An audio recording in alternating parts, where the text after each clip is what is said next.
Business leaders are adopting AI technology to improve operational efficiency, to foster innovation, and also to gain a competitive advantage. However, 49% of CEOs are unsure of when and how to adopt AI technology, despite 98% of them seeing the immediate business benefits. I'm Jim Stratton, Chief Technology Officer at Workday, and today we'll dive into the current state of AI adoption, including its challenges. Joining me is Joe Atkinson, Vice Chair of PwC. Thrilled to be with you, Jim. Thanks for having me. Joe. Throughout our conversation, we'll highlight Workday's recent AI research to provide real-world insight into how AI and ML are shaping the future of work. Workday's AI IQ report highlights that 73% of decision makers are feeling pressure right now to increase adoption and investment in AI. Can you help us understand what is leading to that pressure for business makers right now? Look, I think it's a couple things, Jim. The first is everybody watched this announcement around the ChatGPT capabilities, and it really took the public's eye. It was the first time these very, very complex technologies felt accessible to a lot of people. Yep. So the first issue was this kind of fear of missing out. There's this thing, it's happening, it's moving quickly, can we dive in? But now that they're diving into the technology, they're seeing the potential, they're seeing the opportunity for efficiency, they're seeing the opportunity to reshape businesses and reshape processes. That's what's really driving the discussion right now. That's where the CEOs are focused, is what's the benefit, what ROI can I get, and how am I going to make it happen at scale? That's a great point, great point.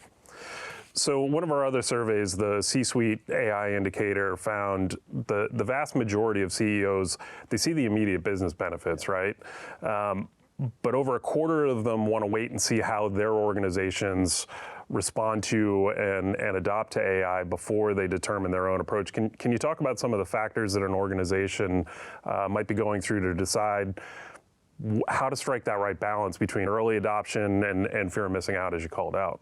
Yeah, I think the first thing is whatever you're doing and however fast you're going, you have to do it in a responsible way. We've been having that conversation as an industry now for a while.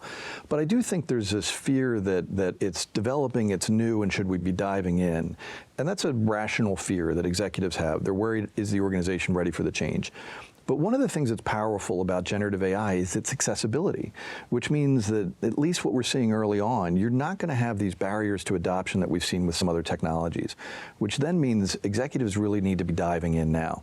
Pilot programs, testing it out, scaling it up, really understanding how it's going to impact the business that you're in, and getting your people on board. I think those are the early steps to take now. Yeah, those are all great points. And could you maybe share some insights into scenarios that you've seen where early adoption of AI has actually led to tangible business outcomes? Yeah, we're seeing it in a lot of places. I always remind everybody that as much as we're excited about ChatGPT and the chat tools that are out there, that is kind of the front end of technologies that's been under development for a long time. And people that are really deep in the space and maybe a little older than me would tell you that this goes all the way back to the 50s. Mm-hmm. So this is a culmination of a lot of research and capability. So organizations have been adopting these technologies for a long time.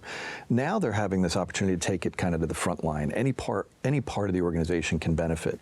We're clearly seeing it in comms, we're clearly seeing it in the kind of administrative functions, but we're also seeing it in places like claims management in the insurance space. We're seeing it in places like risk management decisions and how do clients start to gather the right information to evaluate risks.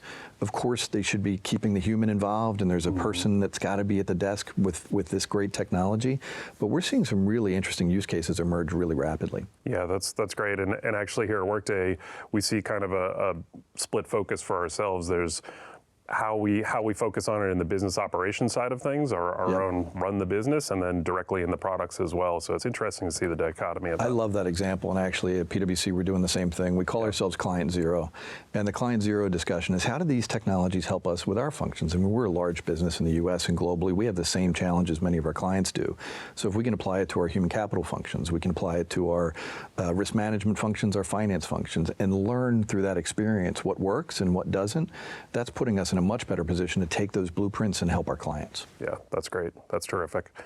So all of our research so far shows that business leaders know there's a huge upside, right? As we've talked about, but they're not quite sure about how, and they're not ready to deploy AI internally yet.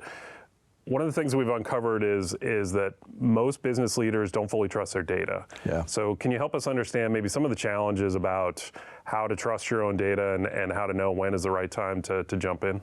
Well, if the challenge in AI takes you back to the 1950s on models, the data problem takes you back to like the 1800s. We've all been tackling the data problem forever. Yep. And I think most organizations, even prior to the emergence of AI, they're dealing with enterprise data that's in different places. It's managed with different technologies. It's managed by different business functions. And now you have this amazing opportunity to unlock the power of all that data because the AI can kind of help bridge those things together. But most organizations haven't made the investments or haven't gotten as far in the investments they have made to make that possible. So that is a huge challenge. It also goes to cloud infrastructure. Most organizations have leaned forward, have put cloud infrastructure in place. That's helping them with accessibility and data, and it's helping them even with things like data sovereignty and making sure the right data is in the right place. But those are investments that take a long time. Those are the kind of the foundational things that I think organizations are going to need to take advantage of what's happening now. And really as a follow-on to that, one of the other primary challenges, so again, in our AIQ report showed that one of the top risks for most organizations is security and privacy, and how do you maintain that as we unlock all this data? How do you maintain that security, privacy, responsibility side of things? Huge Can you talk issue. about that a bit? And honestly, to your point, every executive, one of the great privileges of my job is you spend a lot of time with a lot of clients. Every executive, this is top of their list. Mm-hmm. And they're worried about where does the data go? Does it inform the models? Are we protecting the data when it's in the models? What does that mean? Are we giving up control of our data? And because these are new models, some of the answers that we've arrived at in older models, in the older technologies that we have, if you will, or the more mature technologies, some of those answers we've arrived at are pretty clear in that space, but aren't necessarily as clear to people in this space. So I think there's a learning curve. The good news is you can do this in a secure way. You can do this in a way that protects privacy. You can make sure the right data is available to the right people in your organization, and you can make sure the data needs to be protected and carved out and perhaps isolated from some people in your organization. You can do that as well. And I think that's where organizations are now. They're climbing that learning curve to put those capabilities in place. Yeah, that makes sense. And if you think about this within your organization or any of your client organizations, it's certainly true here at Workday and the way we approach it. This is a team sport, right? No question. And so how can IT leaders in particular partner with legal and privacy and security and those teams to make sure that they're following through on getting up that learning curve as you described? Well, look, I think part of it goes to company culture. Do people naturally collaborate together? And lots of organizations have been investing in that. That's a really important foundation. But from the PwC perspective, one of the decisions we made early on is we think AI is going to impact everybody, and generative AI specifically will impact everybody. So we're taking training out to everybody across the organization so they all share even the foundational understanding of what's happening. What is the tech good at? What is the tech not as good at? How should I be evaluating the outputs of this technology and making sure it's controlled? I think if you can get people upskilled to a common language, a common footprint, and they're feeling confident that they can engage in the conversation, you're much more likely to get your OGC and your human capital leaders to come together. Right now there's a fear, there's an anxiety, I don't know enough, I shouldn't weigh in because I'm not sure. And I always counsel clients, this is a good opportunity to have the courage to be the stupidest person in the room, ask the question and engage your colleagues to understand. Yeah, it's a great point. I think getting to that single common language where both sides across the business understand what the other is talking about. And probably the fastest way to do that is it's okay to be the one asking the stupid question because somebody else is sitting there with that same question. No question. It's always going to be true when we're speaking different languages, and this is an area where we need to get to that same common, consistent, fundamental understanding of what we're talking about. It's a great point. So how can IT leaders within organizations, how can they prepare themselves to harness the technology really to give themselves a competitive advantage for their particular business? I think there's a couple pieces at play. One is IT leaders understand these technologies. They understand the platforms that these technologies are built on. They understand ML and AI in ways that most of their colleagues don't. Mm-hmm. I think it is a remarkable opportunity for CIOs and CTOs to lead. I think it's just it's a moment for that kind of technology leadership to step up because it is so pervasive in terms of its impact that everybody needs to understand. So you have this great asset in the understanding of your technology teams.